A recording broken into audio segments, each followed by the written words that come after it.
So my last video about transient processing, I ended up with a beat that sounded like this.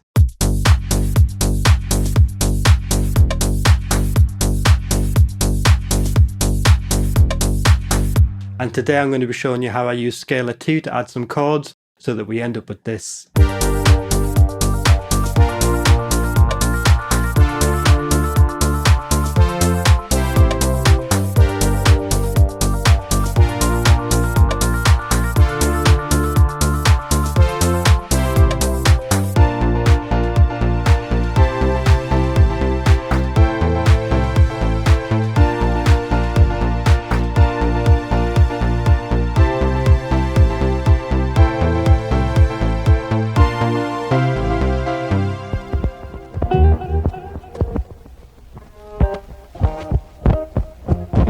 So usually when I make videos, I make a beat specifically for that video, so I can demonstrate whatever it is that I want to talk about that day. But I decided to switch things up over the course of the next few videos and develop a track from start to finish, so you can kind of see the process of making a track at the same time as allowing me to talk about whatever plugin or technique I want to that week. So this is going to be part 2. Last time I was talking about transients and just looking at making a very simple beat with a bass line. Today I'm going to be adding a chord progression to it, so let's just get into it. Okay, so this is where I left off last week.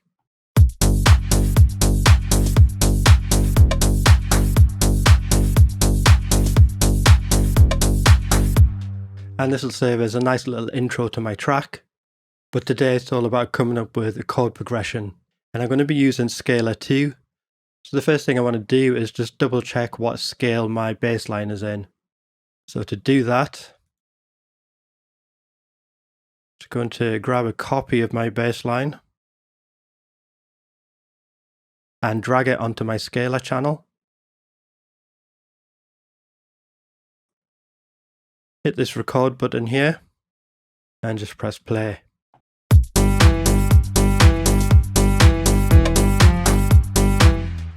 Now, super simple bass line, just 3 notes, G, E and F, which leaves us with a lot of options which we can see in the detected scales. And we can see now Scalar has detected a whole bunch of scales which contain those 3 notes.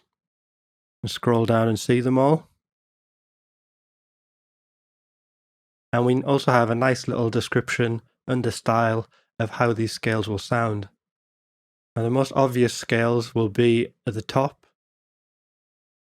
And as we scroll down, we'll get into ones that are kind of less and less related to what I'm playing.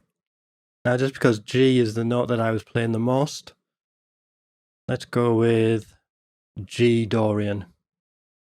And as I click that, the triads contained within G Dorian appear in this section here. I'm going to click this button here to bind them to this octave on my keyboard. And I can audition them by either playing them with my mouse or using my MIDI controller.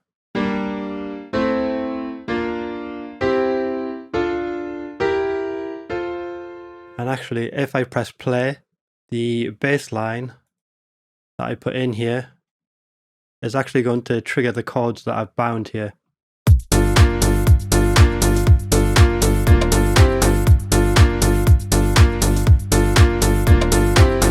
And just by random chance, I kind of like that as a little intro chord progression. So what I'm going to do is drag these 3 chords down into my pattern.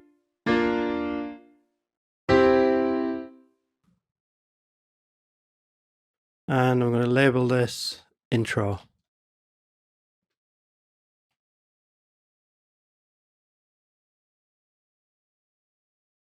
Then I'm going to bind this section. So now these 3 notes, C, 2, D and E, are going to trigger these chords. So I'm just going to switch my MIDI pattern so that the right notes trigger the right chords.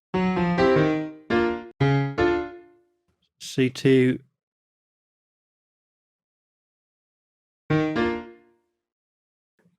D2, and E. Let's just make sure that's right.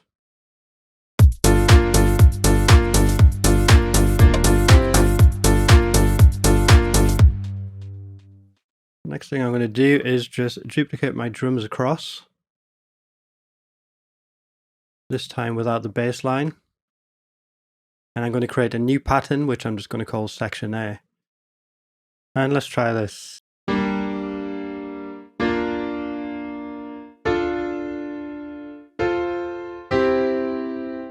Yeah, I like that, so let's drag these down.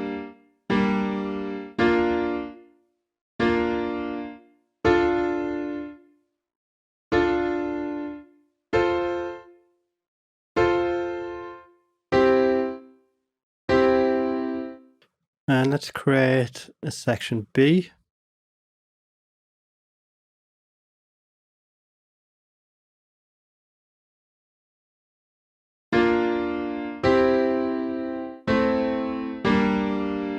And let's just go with this.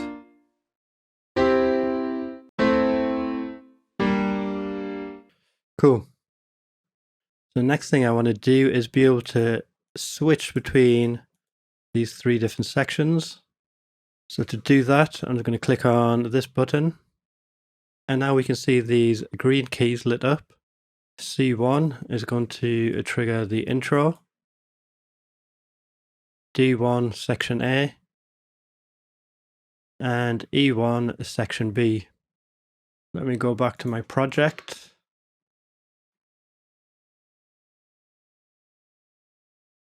And duplicate my drums one more time. And in my intro, I'm just going to draw in C1 and select my A section.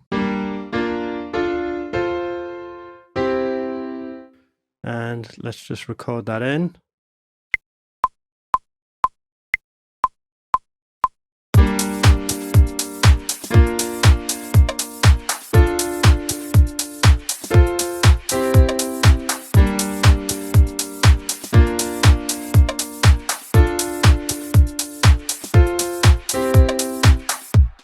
And let me just draw in D1 here. And let's go to my section B.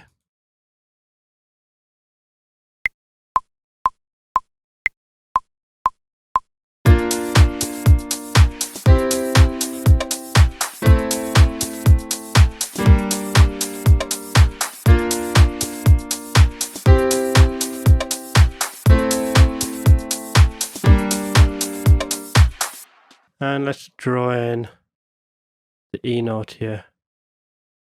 If we listen to that all together now, those three sections should get triggered as we play through the track.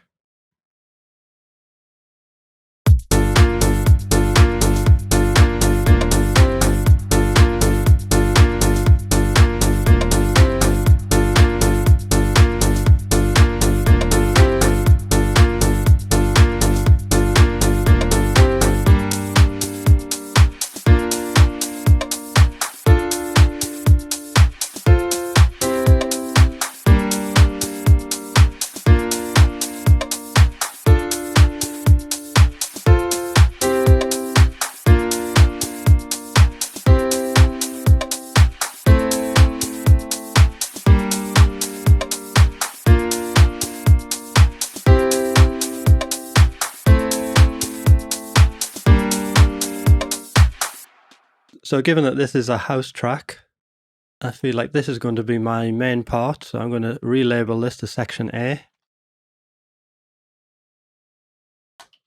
This is going to be my section B.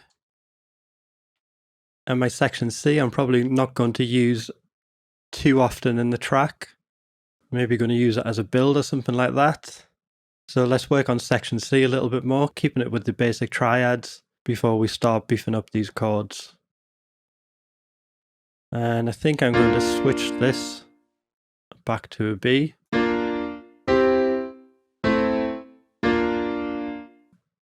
And let's try adding these two chords to the end here. I'm going to my MIDI, and on the second pass around,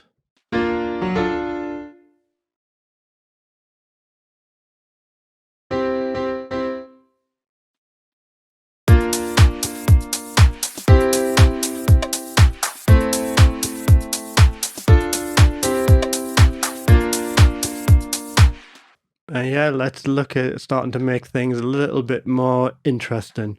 Okay, so I think the first port of call is to start routing scalar to some external instruments.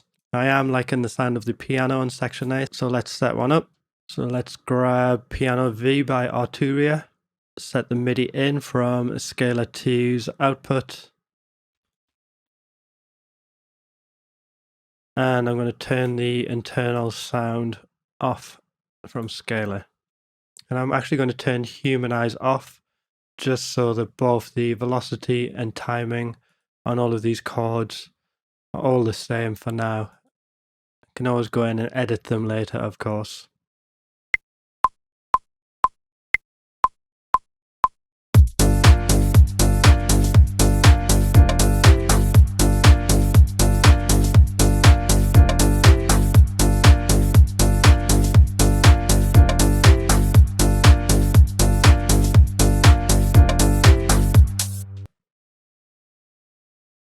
And let's just raise up the velocity on these. Let's find a nice instrument to play the chords. Okay, so I think I'm going to go with this butterscotch preset. Nice and simple. Sounds kind of cool.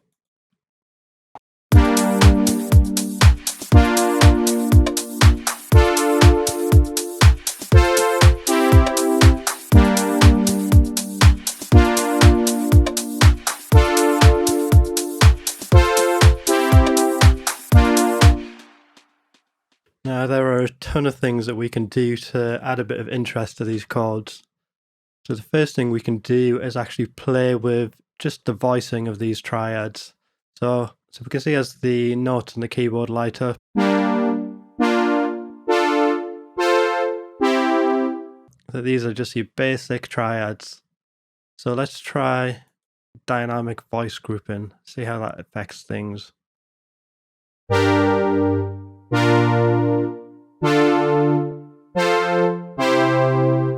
So we can see that's added a bass note and it's inverting some of the chords so that it would be more natural for an actual keyboard player to play.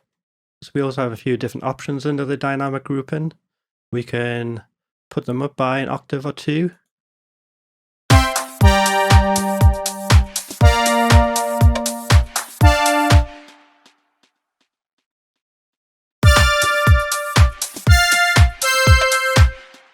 We can group them so that they're only playing between C1 and B2.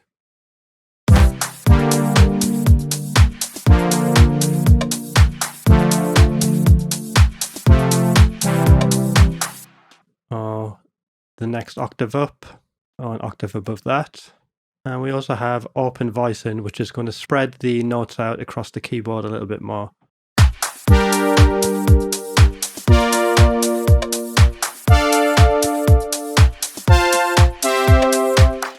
And we can do that up an octave as well. So I think I'm just going to leave this on dynamic and let's record that in.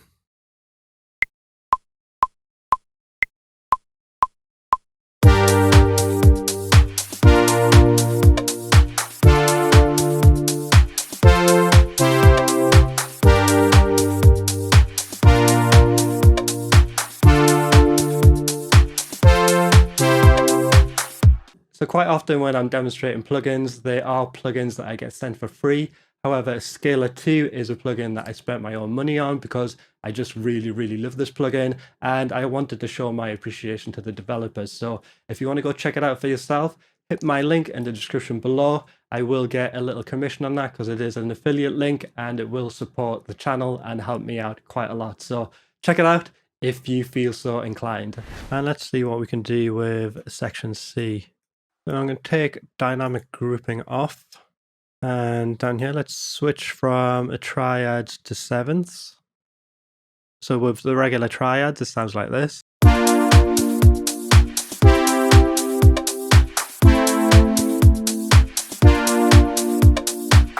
And let's swap these out for sevenths.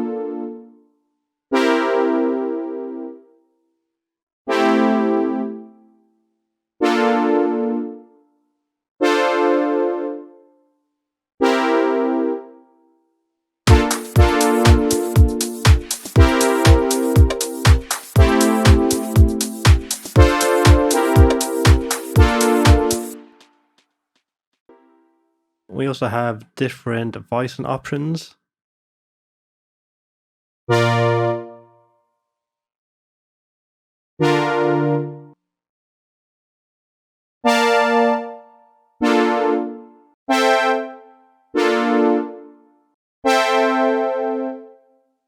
And let's try that with dynamic voicing.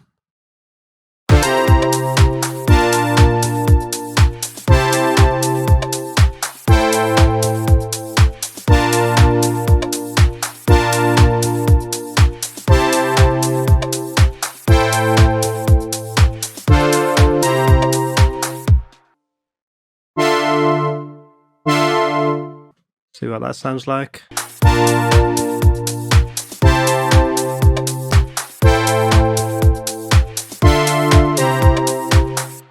Cool. Now I'm just going to show you one last way we can find interesting chords, and that is by using some of the presets. So I'm just going to select the first one to begin with. And if we remember, my chords were in G Dorian. So I'm going to click this lock button here and go into force scale. And let's go with G Dorian. And now when I load up any of these presets, they will all be locked to G Dorian. So I want to find another C chord, something a little bit more interesting.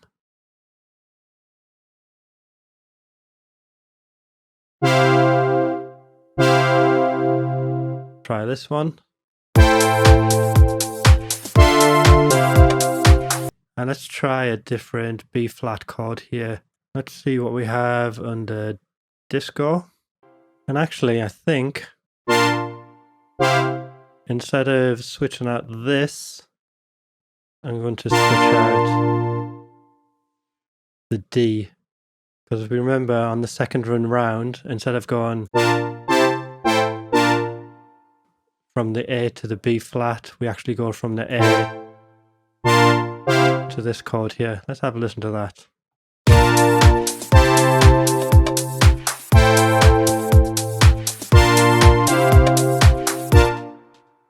And in the B and C section, I've just added a bass to follow the chord, so now things really start to feel like they're moving towards somewhere.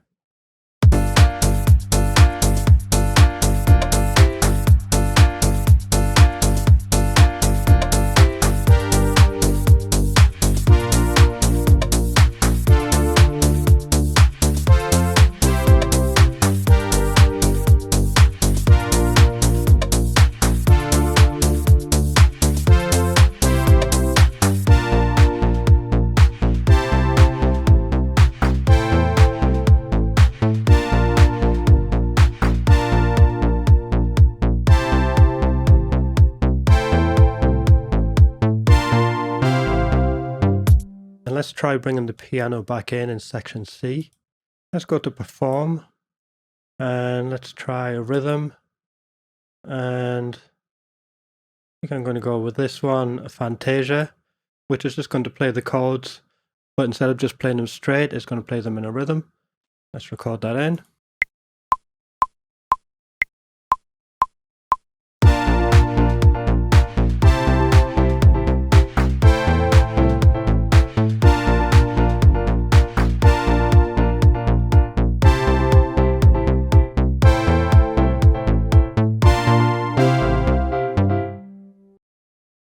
And I'm just going to copy this down. And let's just find an arpeggiator in Analog Lab V. And I think I'm just going to go with this Acid Rain. And I'm just going to finish things off by adding a pad to the C section. Just went with this Flame and June preset in Diva. So let's have a listen to everything in context.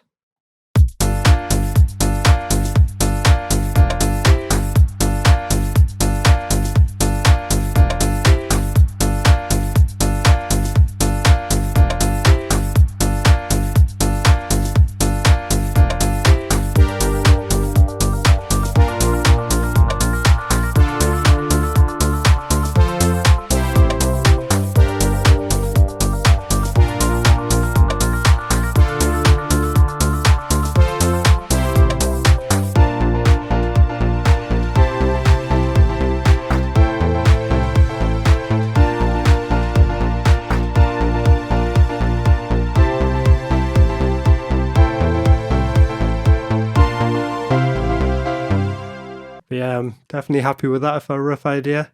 Quite intrigued myself to see where this track's going to go next.